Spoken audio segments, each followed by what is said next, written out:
Students are digging up graves in a Starr County cemetery, and they're doing it with the county's permission. As Channel 5's Leslie Aguilar explains, it's all in an effort to give unidentified bodies their names back. Yeah, right now, those volunteers don't really know how many bodies they're going to dig up this time around. Presumed migrants have been buried there for decades without grave markers.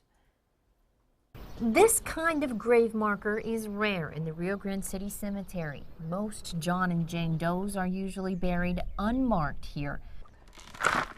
That makes the work of finding and exhuming unknown remains difficult.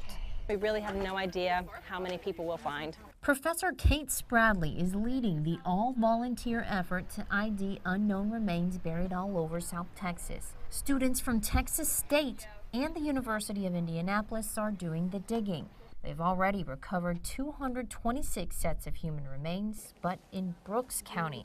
Channel 5 News showed you in depth what that process looks like. We're doing pretty much the same thing we did in Falfurrias.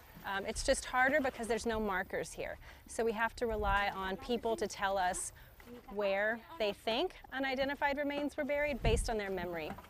These digs are much more difficult than the exhumations done in Brooks County. The graves are much deeper and the soil is really hard and full of lots of rocks. Starr County crews helped volunteers by digging into the ground first with a backhoe. Uncovering the bodies from there is grueling. These volunteers hope to exhume unidentified people in counties all over South Texas. We plan to stick with this project as long as it takes. In the 4 years since they started, they've only touched 2 cemeteries. I honestly feel like we're looking at decades of work ahead of us.